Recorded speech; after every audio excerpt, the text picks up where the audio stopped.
Shalom damai Kristus bagi semua kita, jemaat Tuhan yang hadir pada pagi hari ini.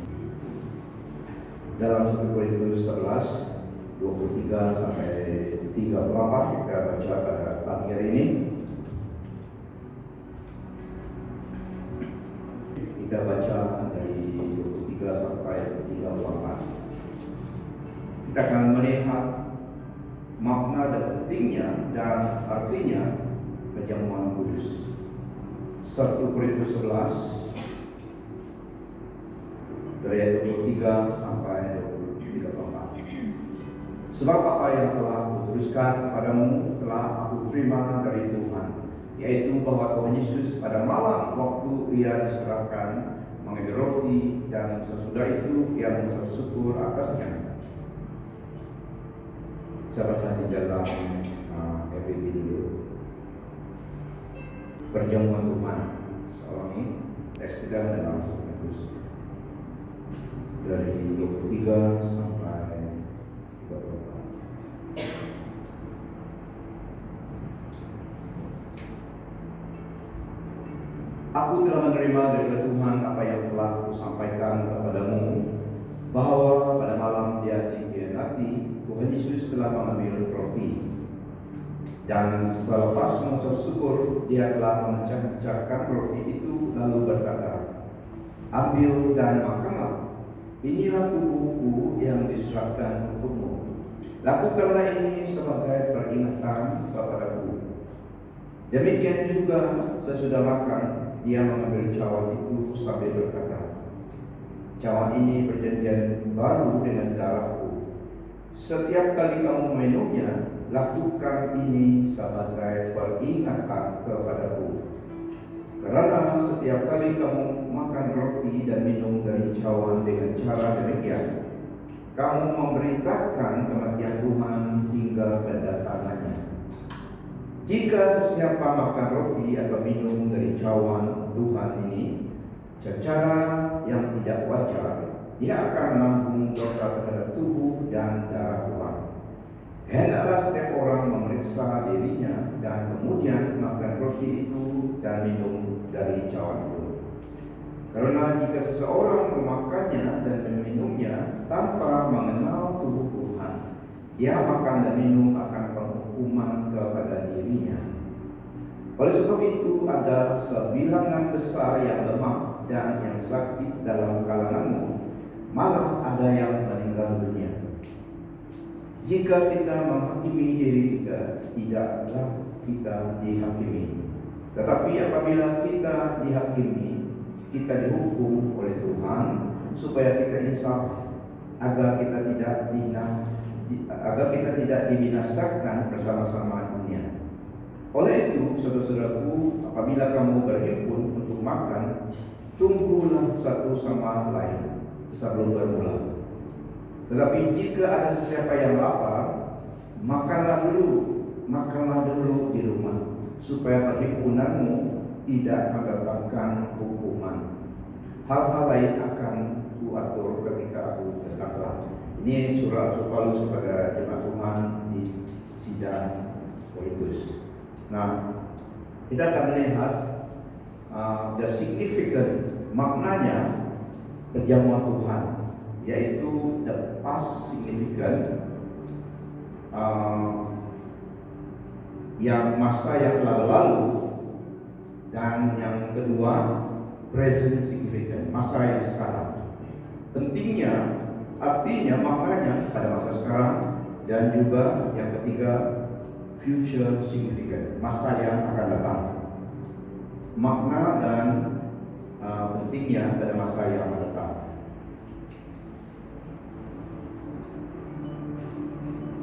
Yang pertama, the past significant, masa yang berlalu. Apa makna, apa pentingnya perjamuan Tuhan? So dikatakan yang telah berlalu, masa yang telah berlalu, the past, masa yang telah berlalu adalah untuk remember, mengingatkan Tuhan, karena telah dilakukan lebih daripada 2000 tahun dulu. Dan kita sekarang ini kita melihat yang telah berlalu. in remembrance of me, kata dia.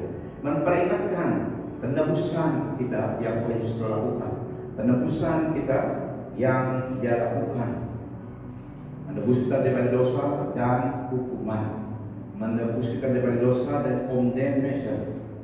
Karena di luar Kristus manusia menerima penghukuman, condemnation, karena hanya Dia menebus kita. So, perjamuan Tuhan memperingatkan kita sekali lagi semula bahwa kita diperingatkan tentang karya keselamatan Yesus, penebusannya, menebus dosa kita sehingga kita tidak dihukum bersama orang yang di luar Kristus, dan kita ditebus daripada dosa dan juga condemnation. Kita tidak di dalam list condemnation lagi karena penebusan Yesus, the saving death of Jesus Christ and His redemptive significance in our life. Memperingatkan kita, in remembrance, apa yang Tuhan telah lakukan, it is done, settled and done. Jadi pada hari ini kita ingat yang itu yang Tuhan telah lakukan. Pentingnya penebusan Dia telah melakukan untuk kita, dan juga kematiannya untuk kita, memberi kita motivation supaya kita tidak mau tenggelam dan jatuh dalam dosa, karena Dia telah menebus kita.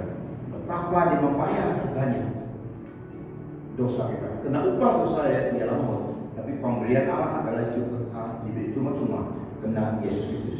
So, in remembrance, mengingatkan sesuatu yang telah dilaksanakan, disempurnakan untuk kita, kematian Yesus dan kebangkitannya.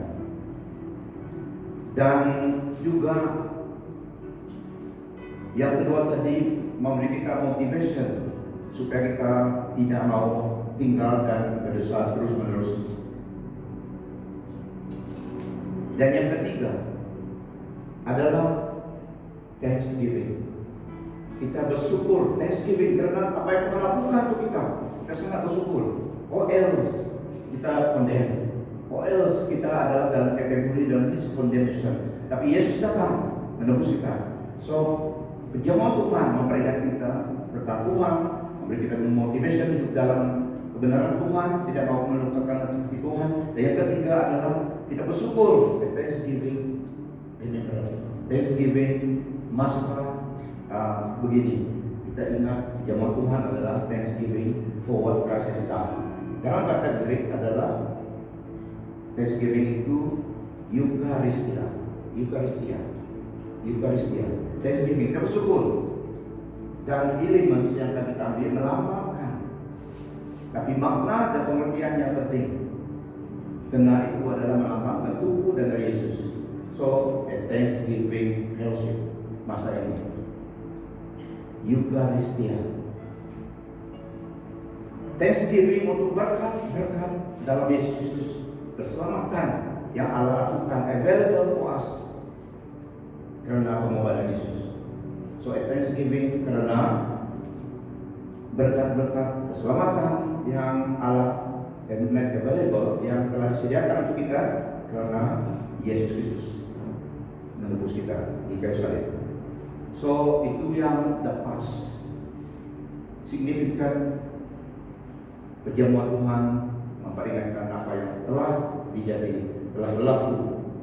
Yang kedua adalah the present significant, masa sekarang. Maknanya pentingnya perjamuan Tuhan pada masa ini, present significant, adalah the Lord's Supper is a fellowship, koinonia dalam bahasa Greek. Koinonia, fellowship with Christ. Perjamuan Tuhan adalah masa fellowship dengan Kristus, koinonia dengan Kristus, dan participation, dan mengambil bagian di dalam berkat the benefit of Christ's sacrificial death, dan berkat-berkat makna dan berkat melalui kematian Yesus, apa yang dilakukan, penebusannya. Dan yang kedua adalah fellowship with other members of the body of Christ. Yang pertama tadi adalah fellowship dengan Kristus, koinonia, dan yang kedua adalah fellowship dengan saudara-saudara kita seiman, koinonia, fellowship. Fellowship maksudnya sesuatu yang merapatkan, mengeratkan satu hubungan lagi di dalam satu hubungan, mengeratkan, koinonia. is a family word, koinonia, fellowship. Tidak fellowship, amen. Fellowship, jadi mengeratkan lagi perhubungan sebagai family dan sebagai tubuh Kristus, dengan Kristus dan dengan tubuh Kristus. Fellowship, persekutuan, mengeratkan hubungan itu. Ini the present significant. Dan di dalam perjamuan kudus, perjamuan Tuhan, the risen Lord, dialah yang host masa ini. He is the host, dan dia hadir waktu kita mengadakan perjamuan Tuhan. His presence is with us. He is the host dalam perjamuan Tuhan. Karena dia yang memulaikannya, dia yang menyuruh melakukannya, continuation melakukan perjamuan Tuhan, Yesus Kristus. Dia yang memulaikan, so dia yang memerintahkan, memperingatkan dia. Dan dia hadir di mana kita bersekutu dalam namanya, dan juga mencipta perjamuan Tuhan. Dia sebagai host, tuan rumah, dia ada. His divine presence dengan kita. So itu untuk kita pada masa ini. Dan present significant. Dan yang seterusnya adalah it is a recognition and proclamation of the new covenant. Ini adalah a recognition, diperingatkan semula dan proklamasikan new covenant, perjanjian baru yang dimeteraikan dengan darah Kristus. Darah Kristus yang ada the seal of the new covenant, darah Yesus yang gelas yang kita ambil itu melambangkan darah Yesus. Dan makna dan pentingnya adalah it is a proclamation, a recognition, a relationship of the new covenant by which believers reaffirm the Lordship of Christ. Di mana kita mengambil perjamuan Tuhan sebagai orang percaya, kita ingat ini adalah perjanjian baru yang dimeteraikan darah Yesus, dengan darah Yesus. Dan kita affirm ketuhanannya dalam hidup kita, ketuhanan Yesus sebagai Tuhan dalam hidup kita. He is Lord of all. Dan di dalam mengambil perjamuan Tuhan, affirm lagi, reaffirm lagi, meneguhkan lagi perkara kebenaran itu pada diri kita tentang perjanjian baru yang dimeteraikan oleh darah Yesus. Dan juga komitmen kita untuk melakukan kehendaknya sebagai orang percaya. Karena kita telah disil dengan darah Yesus, perjanjian baru ditandai dengan darah Yesus, dan memberi kita komitmen untuk melakukan kehendak Tuhan dan remain loyal to Him. At all cost, remain loyal to Him. Dia yang menebus kita. Setiap firman Tuhan yang kita berselisih tadi, we belong to Christ. Dia yang memiliki kita. Dan mohon kita menerima lordship-Nya over our life. He is Lord of all. Jadi dalam perjamuan Tuhan pada pagi ini lagi memberi reformasi dan memberi peringatan kepada kita supaya kita remain loyal kepada Kristus yang telah menebus kita. Dia yang master kita sekarang di dalam Dia yang memiliki kita. Everything about us belong to God. Our yesterday, today, and forever, and all about us that relate to us, He is Lord. Dia yang memiliki ketuhanannya dan identify. Perjamuan Tuhan juga kita identify dengan Yesus, kematian kebangkitannya. Karena Dialah yang melakukan Lord's Supper ini, perjamuan Tuhan. Dia yang memulakannya. Jadi Dia yang memberi arah perintah supaya orang percaya meneruskan in remembrance of Him, dan juga pada hari dulu dan sekarang ini, present and also the future kelak. Oke, itu yang seterusnya tadi identify dengan Kristus dan misinya, yaitu memberitahu kepada orang lain tentang Dia. Tell Jesus, tell others about Jesus. Ini yang misi Tuhan, supaya orang lain datang mendapat koinonia, fellowship dengan Dia dan dengan kita di dalam tubuh Kristus. Kitalah yang proklamasinya. Tell others about Jesus. Yang ketiga, the future significant. Pentingnya dan signifikannya masa yang akan datang, the future. The Lord's Supper is a forecast of the future kingdom of God and the future messianic banquet when all believers will be with the Lord. Maksudnya, makna yang akan datang future adalah ini adalah forecastnya. Pada masa itu kelak, di dalam hadiratnya, di dalam kerajaan 1000 tahun dan juga kerajaan Allah kita dan future messianic banquet, maksudnya ada pesta. Amen. Ada pesta di dalam hadirat Tuhan. So ini adalah forecastnya. Tapi pada masa itu nanti di situ dengan semua believers dengan Tuhan dan ada pesta banquet. Banquet itu makan dan minumlah banquet. Amen. Celebration. Bukan buffet saja, tapi semua ini adalah forecastnya. Forecast of the future messianic kingdom. So at the Lord's Supper, all the above significance are made meaningful if only we come before the Lord in true faith. Dan maknanya ini, itulah kita berdoa dan datang dengan iman appropriate. Iliman ini, roti dan cawan ini melambangkan tubuh Yesus, bukan literally tubuh Tuhan, tapi melambangkan the broken body of Jesus Christ untuk kita, yaitu roti. Makna meaningnya di sebaliknya itu yang sangat penting, karena ada berkat di dalam mengikuti arahan perintah Tuhan. Oke, so sangat penting. Dan yang seterusnya, sahabat kita di dalam Efesus 4 ayat 11 sampai 16. Ini slot yang kedua. Amen. Efesus 4 11 sampai 16. Dan dialah yang memberi sesetengah orang menjadi rasul, nabi, penyebar Injil, pembimbing jemaah dan pengajar, yaitu untuk menyediakan orang yang saleh bagi kerja melayani untuk meneguhkan tubuh Kristus. Dengan itu kita semua mencapai kesatuan dalam iman dan pengetahuan akan anak Allah, agar menjadi dewasa dan memiliki pertumbuhan yang sesuai dengan kadar kesempurnaan Kristus. Maka kita tidaklah lagi berupa anak dipukul ombak dan ditiup ke sana kemari oleh setiap angin pengejaran orang, tipu daya manusia dan putar balik muslihat jahat. Sebaliknya, kita sentiasa bercakap benar dalam kasih dan bertumbuh dalam segala hal ke arah Dia yang menjadi kepala, yaitu Kristus.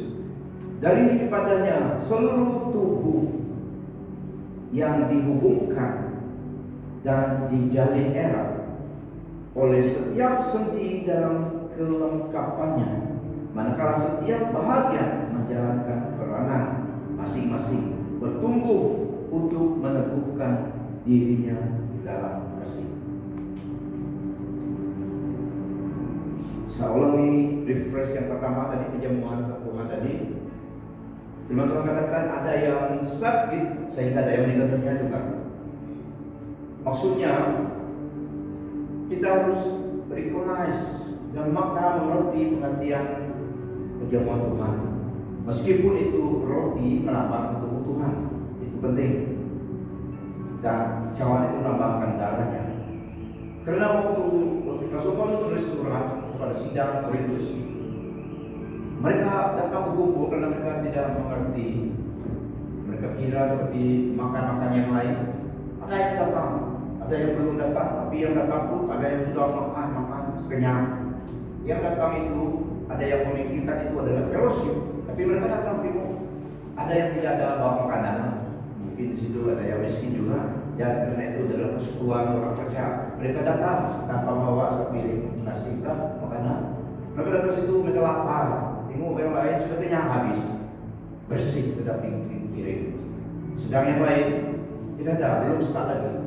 So ada bilang kalau mau lapar, karena ini bukan begitu saja, bukan acara makan minum saja, tapi ini acara perjamuan Tuhan, memperingatkan tubuh Yesus. Dia mengajarkan. So, jangan membuat sesuatu itu sebagai sesuatu yang remeh-remeh, tapi seakannya kamu menyalip Kristus lagi dengan keadaan attitude yang tidak mengerti perjamuan Tuhan itu dianggapkan seperti makan minum biasa. Jadi itulah dia memberi nasihat supaya kalau kamu lapar makan rumah dulu. Nanti datang itu adalah persekutuan fellowship, bukan supaya makan kenyang dan bukan tujuannya, tapi mengerti independent of Jesus. So dia memberikan pengajaran. Itulah sangat penting pengajaran firman Tuhan, memberi kita kebenaran itu. Dan di dalam episode ini, nah sebagai hamba Tuhan diberi kepercayaan dan peranan oleh Allah yang memanggil kita. Di dalam ayat 11 sampai 16 adalah 5 kategori yang ministry office. Oke, apapun peranan itu semuanya fungsinya adalah supaya mengajar jemaat Tuhan. Dia katakan di sini menyediakan, to prepare the believers, menyediakan orang yang saleh, maksudnya orang yang percaya, bagi kerja apa? Kerja melayani untuk meneguhkan tubuh Kristus. Semua kita ada peranan, meskipun tidak sama. Oke, jadi sebagai dalam fivefold ministry ini tadi, peranannya adalah mengajar supaya melengkapi, supaya jemaat Tuhan dapat melakukan pelayanan dalam tubuh Kristus. Meskipun peranan berbeda, tapi semua kita diberi bagian supaya kita menjadi dewasa, jangan diombang-ambing, jangan dimanipulasi oleh ajaran manusia. Karena ada ajaran manusia yang boleh menyesatkan dan bawa kita jauh daripada kebenaran daripada Tuhan. So itulah pentingnya ada yang mengajar supaya pengetahuan iman, pengetahuan jemaat Tuhan mereka menjadi dewasa dan tidak diputar oleh, tidak dirosakkan oleh tipu daya manusia yang memukabeli kebenaran, muslihat jahat, kata firman Tuhan sendiri. So peranan hamba Tuhan di situ adalah to establish, equip, power service. Okay? Mengajar kebenaran itu karena firman Tuhan yang memberi kedewasaan rohani kita, yang meneguhkan iman dan memberi keselamatan. Firman Tuhan. Tapi jika firman Allah itu dibeli-beli, disalahguna, itu akan merusakkan iman orang dan membinasakan juga. Karena firman Tuhan yang benar yang menyelamatkan. Jadi ada manusia yang membuat salah guna firman Tuhan. Jadi itu pentingnya kita tahu kebenaran. So di dalam ayat 16 juga, semua kita ada bagian menjalankan peranan masing-masing supaya bertumbuh untuk meneguhkan diri dalam kasih. So dalam tubuh Kristus semua kita ada peranan supaya fungsi dengan baik. Seperti itu tubuh kita ada tangan, ada kaki. Kalau orang yang tidak ada tangan, salah, kaki makan kan, jadi itu tidak baik sebenarnya. Just imagine kalau ada tangan kamu dan kepala kamu susah, mana dinding. Kalau tangan ada gunanya. Kalau tidak gigi pun ada, itu peranan gigi penting, amen. So semua ada peranannya, tapi penting semua.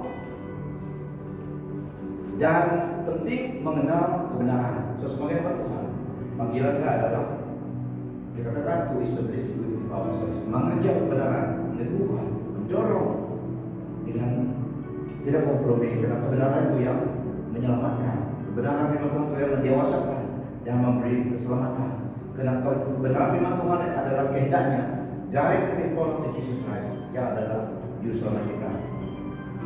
Di dalam Kejadian 6 ayat 12 sampai 13. Ini teks ayat ketiga. Kejadian 6 12 sampai 13. Allah mengamati bumi dan sesungguhnya betapa hancurnya karena kehidupan semua manusia bergelumang dengan dosa.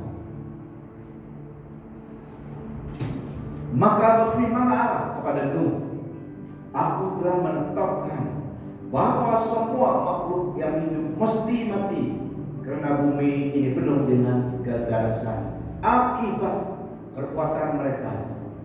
Sesungguhnya aku akan memusnahkan mereka bersama-sama bumi ini. Wow, ini deklarasi Tuhan. Dia menciptakan bumi dan menciptakan manusia. Sekarang mau memusnahkan mereka bersama-sama bumi ini. Kejadian 7 ayat 6 sampai 7. Nuh berusia 600 tahun semasa banjir bersama melanda bumi. Lalu Nuh bersama-sama anak-anaknya, istrinya dan menantu-menantu perempuannya masuklah ke dalam bahtera itu untuk menyelamatkan diri daripada banjir yang melanda bumi. Nah, Bapak Ibu Saudara, dalam masa itu dia umur 600 tahun. Wah, 600 tahun. Tapi jangan minta 600 tahun. Tidak ada. Kita ready to go home pada masanya. Dulu karena bumi masih muda, Nabi Nuh 600 tahun banjir mulai. Nah, Bapak Ibu Saudara, firman Allah mengatakan Noah is a preacher of righteousness. Dari sini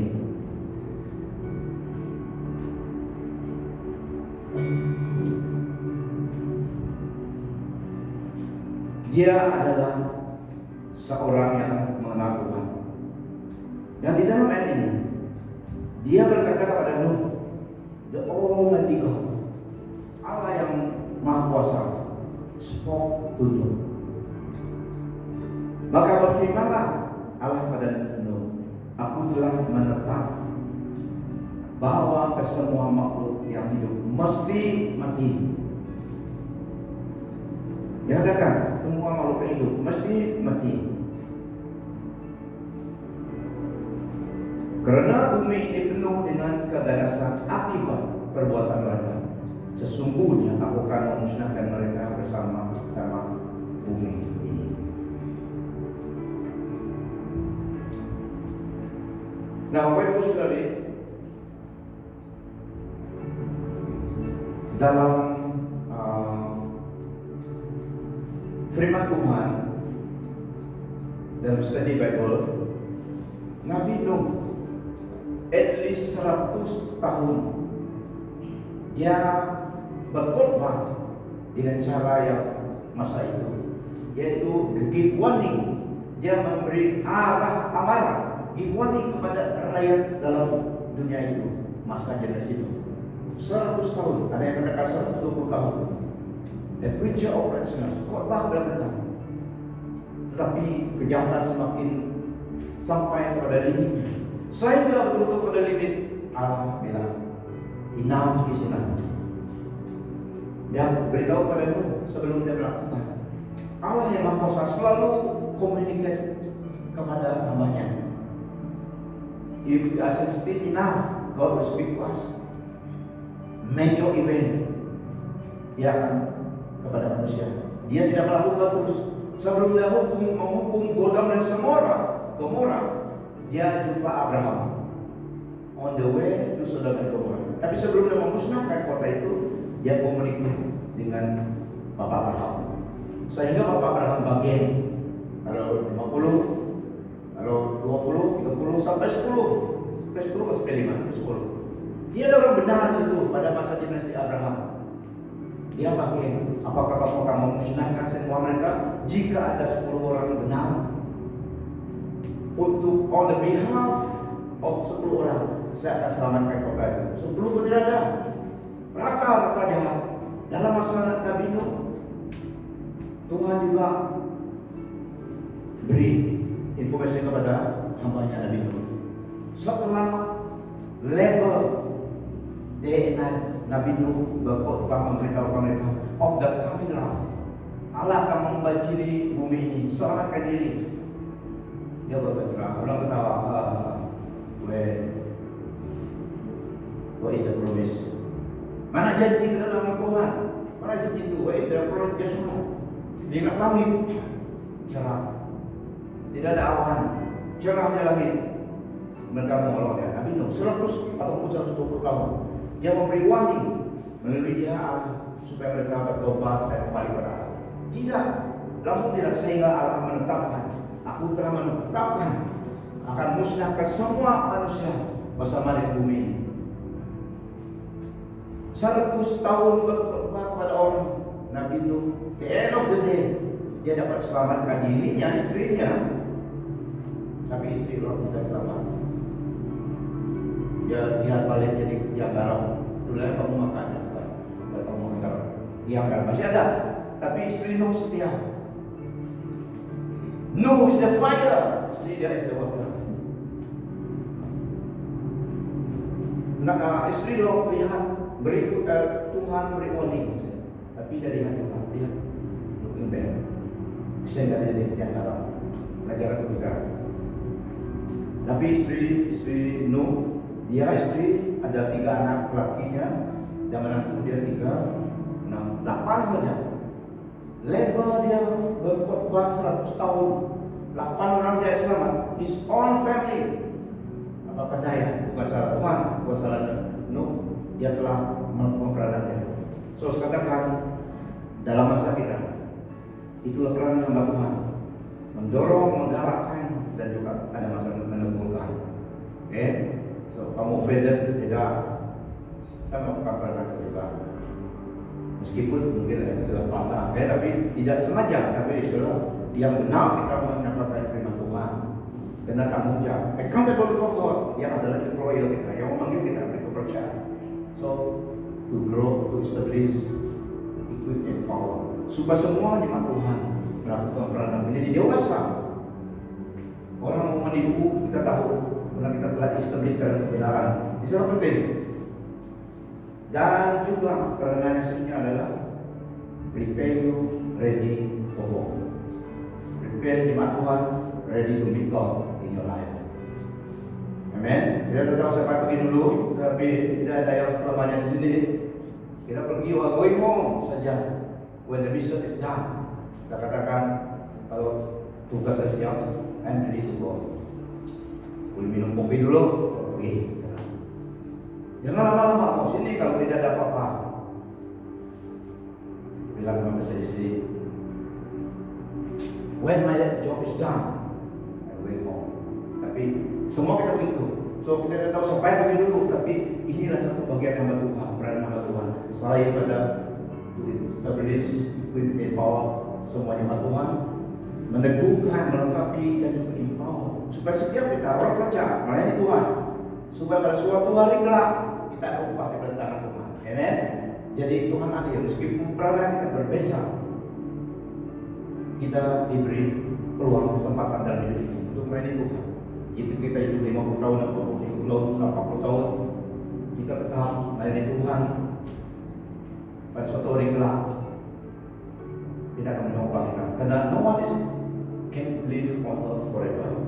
Tidak dapat 600 tahun lagi atau 100 lebih. Siapa tidak mau 100 kalau tidak kuat? Buat apa menyusahkan orang? Kita sedia tempat bagi kita. So selesai tugas kita pergi. Jadi Bapak Ibu Saudara, kita lah yang diberkati Tuhan karena kita memiliki keselamatan di dalam Yesus. Otherwise, apabila kami kita mau berjumpa lagi dalam keadaan yang lebih sempurna lagi. So ini sebagian tanggung jawab sebagai hamba Tuhan.